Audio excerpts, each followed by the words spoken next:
República Dominicana. En esta oportunidad me encuentro desde la Ciudad de México. Justo detrás de mí está la alfombra más oscura, a punto de estrenarse en todos los cines de nuestro país, la película Star Wars: The Last Jedi.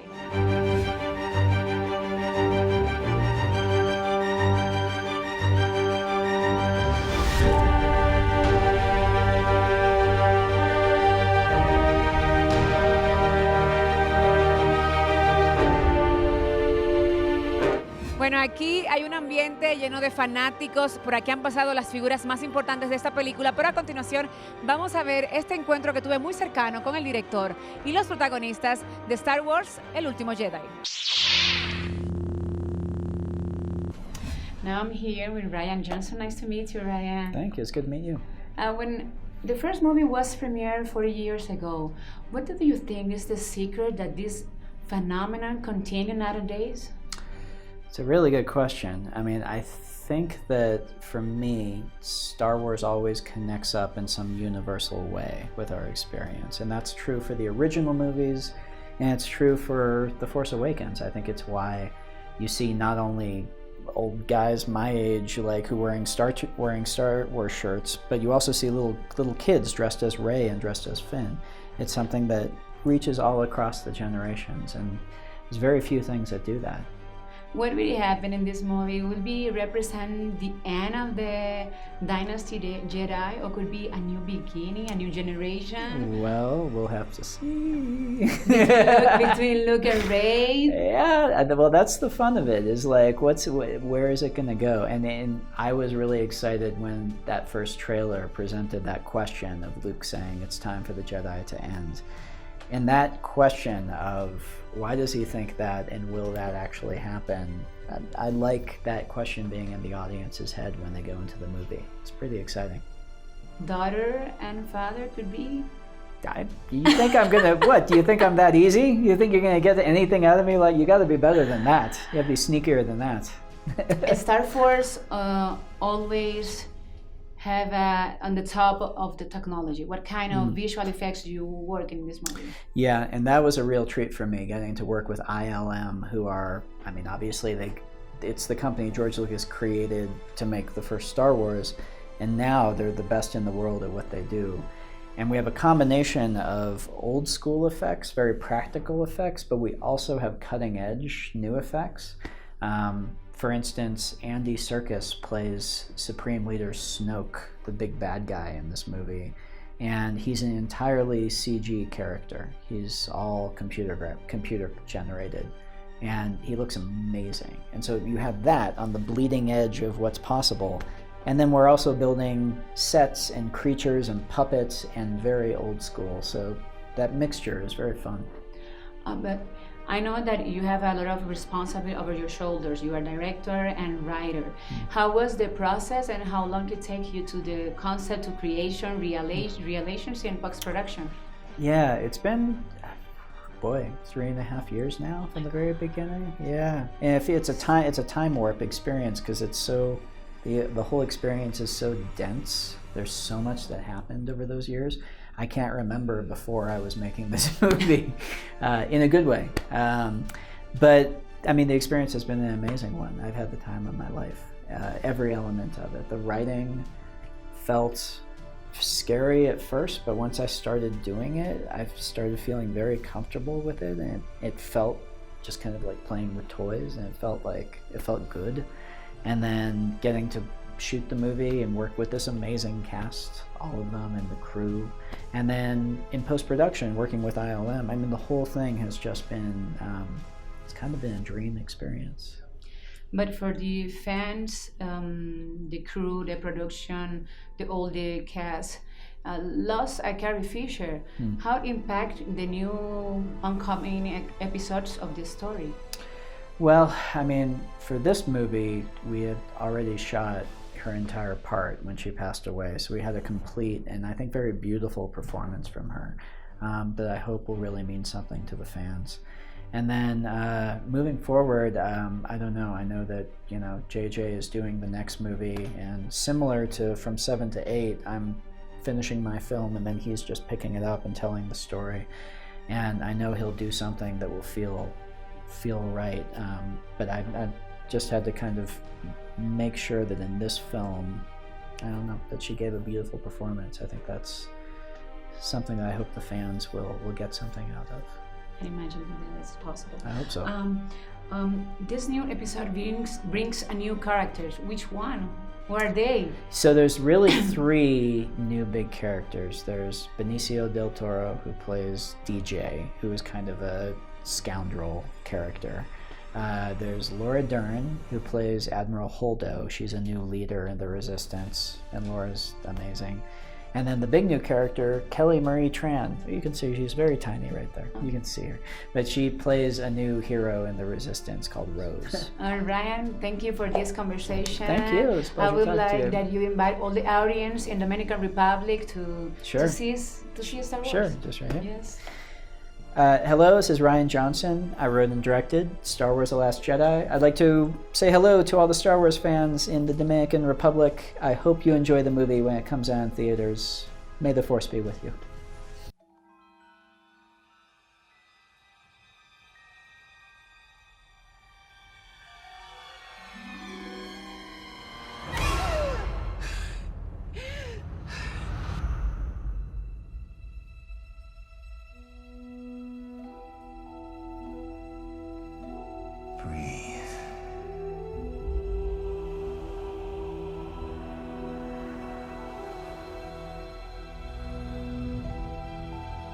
Just breathe. Now, reach out.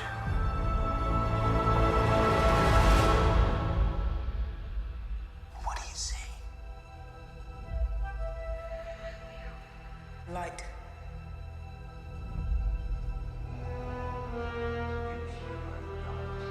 Darkness.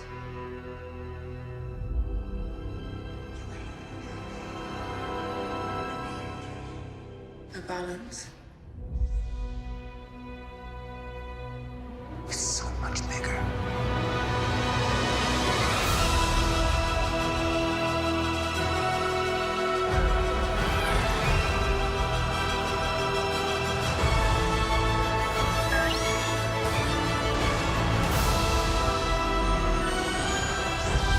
I only know one truth.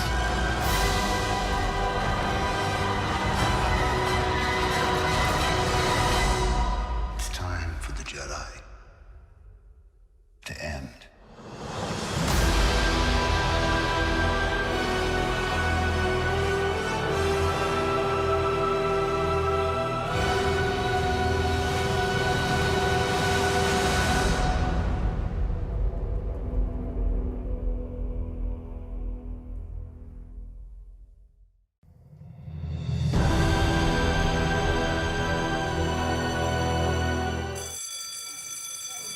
Everybody set. 3, 2, 1. Action. Episode 8. Gosh. The first film didn't even have a number.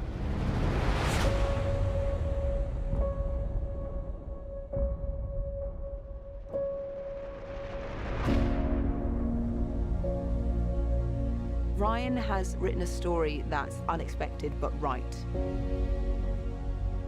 Some of the stuff that happens, people are going to be like, oh my God. Even though I think I know it all, they throw things at me story-wise I never could have imagined. And even though everybody knows that it's the second in a trilogy, it feels like its own thing.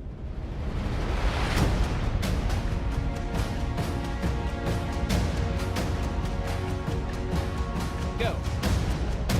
Star Wars is so cool because there's all these creatures and all these amazing visual effects. But all the characters are also so complex. Rian needs to work on his Wookiee sounds. It's ridiculous. New director can't even just learn a Wookiee sound.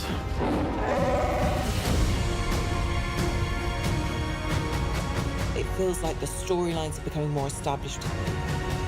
We're really getting to know these new characters, also with the characters that we know and love. we're seeing their lives change. Everything is being shifted in the opposite way to what the audience expected after 7. Ryan's made Star Wars fresh and new.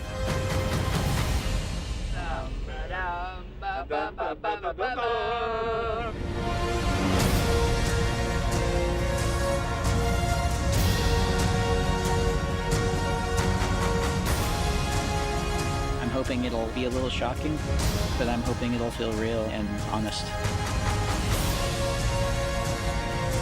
It's our most ancient story of good against evil, told in the most fascinating way, but it has a real spiritual depth to it. It's about family, and that's what's so powerful about it.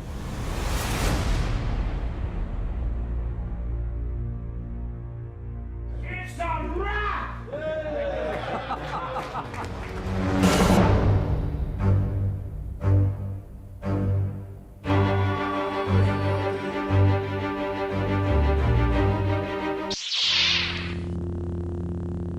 Nice to meet you, Daisy. Your character is very physical demanding. What kind of preparation do you have for this character? After the first one had finished, I was off work for a little while, so I was just doing weight training because it was very, like, the lightsaber's really heavy. So I did a lot of physical training to just keep stamina up. And then because we started filming very soon after the first one came out, there wasn't that much time. So I was basically fitting in training around filming. So it was busy and it was tiring. Busy all the time? Yeah, but it was great too because we have a couple awesome fighty things, and I felt much more like the first time around I was like, oh, I'm tired, and then the second time around I'd pushed myself that much further, so I felt much more capable doing the physical stuff, and I watched it the other day and it looks pretty awesome. Who is really this character Rey? Where she came from? Who knows? She doesn't know. No. She, as far as we're all concerned, she and the audience was left or something on Jakku and has been alone for a long time. And ultimately, she just wants to find a family. She wants to find a home because she's been alone for a really long time with an awful man as a boss. So she's just seeking that. And so in this film, in The Last Jedi, she is able to ask more questions as to where she comes from and why she has potential force power and what the force means and what it all means. She's able to have that time to ask questions. So there are some answers offered in The Last Jedi, which is awesome. How you became be part of this movie? How many auditions you did? I did 5 auditions over 7 months. 7 months? No, wait. 7 months. When did I first audition? August, September, October, November, December, January, February. Yeah, 7 months. It was hardcore. Yeah, it was exhausting. What do you, when you be part of this movie? I know that it's changed your career, but it's changed your personal life, or not? The only way it has is that I didn't know what making a film took before I did The Force Awakens, as in because I hadn't made a film. I didn't know how many people it took and how much time and how much effort and, and how much sacrifice a lot of people make in the film industry, like people who are away from their families for a lot of the time and work ridiculous hours. So all of those things I now have more of an awareness of. But otherwise, no. It's just more of an understanding of filmmaking in general, I think. But otherwise, maybe she has. I don't know. Imagine that Rian Johnson tell you, JC, you have to change your character. You not be anymore Rey. Okay. Which one you choose and why? Okay. Kylo. Why? Because he's awesome. But I think it's probably how Adam plays it. He's so interesting and he's such a good character. But I haven't played a baddie, so that would be fun. How do you think for the female empowerment, we change this character that all the women see Rey could be to all the generations? I think she's very important. I think now, it was like there was a time with like Alien and the first Star Wars with Carrie that that women were represented on screen, and then there was a long time that it wasn't happening properly. So it's very exciting now, and hopefully it's paving a way. And I think it is, and obviously it's not just Star Wars that did it. It's like Hunger Games and everything with female protagonists. But I think it's very exciting, and also showing that what has gone on before isn't right, and we are helping to change that perception.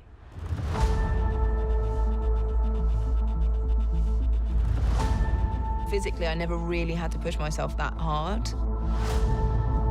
And stamina-wise, you're like, oh my God. It's like a psychological thing of knowing that you can do it more and more and more. Daisy is training for a moment where she is on the islands and she has a moment to herself and she's practicing with the staff. And then she realizes, well, am I wasting my time practicing with this staff? I have Luke Skywalker's lightsaber in my satchel. Set. It's just working out the moves for that. Action. I was planning to teach her the whole routine in 3 days, but she surprisingly learned everything in an hour and a half. She's a very quick learner.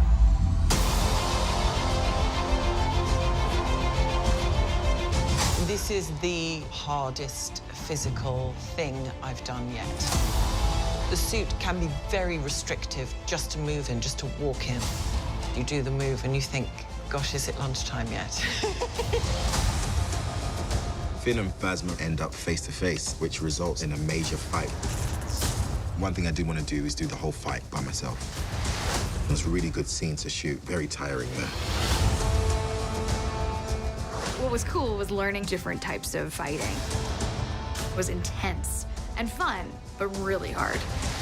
Training yesterday was great, and then today we started and I was just like, ugh. I was watching Adam and he gives it so full out every single time.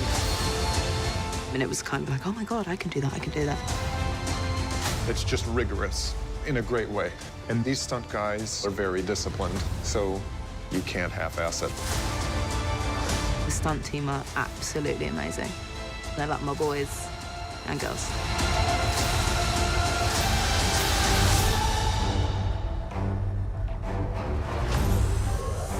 Let the past die. That's the only way to become what you were meant to be. Darkness rises, and light to meet it. I need someone to show me my place in all this. Come on!